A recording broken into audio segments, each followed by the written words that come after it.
Georgia students decided to come together and spell the N-word. Let me go ahead and put the picture up first, okay?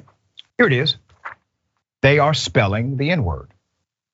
School officials in Georgia are now investigating after students spelled out the N-word on their chest in an image that has now gone viral on social media. 5 West Lawrence County High School students were pictured spelling out a racial slur on shirts at a Friday night football game. These 5 students were part of a collective of students called Rowdy Raiders. They got together to spell out the phrase #digging for royal gold, all right? Apparently, these 5 boys were also making additional racist remarks to other black students at the game. This is Terrence James, whose son goes to the school and knew the boys in the photo. He said, "Daddy, they asked me to hold a shovel, and one of them called me the N-word. I was like, what?" Let's put up a picture of the superintendent here. The Lawrence County superintendent, his name is Clifford Garnto. He said that they are truly disappointed in the choices of these students. Let me read this statement. Important message from the superintendent. It says, "Our Lawrence County School Administration is fully aware of the derogatory photos circulating on social media outlets. We do not support nor condone any offensive actions of this nature. We are truly disappointed in the choices of these students. The environment and teaching at West Lawrence High School fosters love and respect among our students for each other.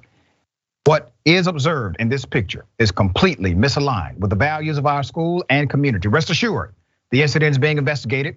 We have to be responsible for our actions, and every action has consequences." Let me remind you, Superintendent, what you saw those students do, they are not contrary to the values of that particular institution. They are aligned with the values of that institution. And until you realize that they are simply an expression of the values they have, until you realize that they are connected to the community you call loving, until you realize that, you will always try to make an excuse and to other them.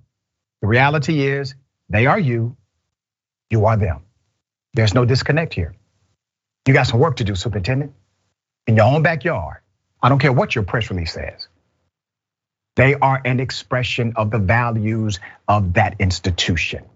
Maybe not the best expression. I'm sure there are others, but they are definitely part of the expressed attitude in that school. There's more. In the Lawrence County School District 2021, Code of Conduct. There is no guidance for racial slurs.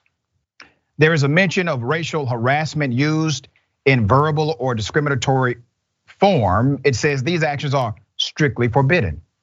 Also in the handbook, students can be disciplined for the use of profanity on school grounds at the discretion of the administration. A student can face up to 3 days in school suspension and a behavioral contract. However, the superintendent did not describe any discipline that would take place due to the actions, the racist actions of these students. And here's another thing, Superintendent. Let me remind you of what this actually is, because it seems as if you guys in education, K through 12, lose focus on the reality of what this does. This is called bullying. This is bullying. You should have an anti-bullying policy at your school. That anti-bullying policy has a guideline for reform behavior. That anti-bullying policy will also have a guideline for severity of punishment. What will be tolerated, what will not. This is not separate from bullying, this is bullying, okay? How about attacking it from that perspective? Ms. Dahl, thoughts here? Absolutely. I mean, the fact is this happened on the school grounds, right? Although it was outside the day, it was on a football game. So they can clearly exercise their authority. And that statement, I agree, didn't have enough action words. It did say there was gonna be some sort of investigation, disciplinary matter.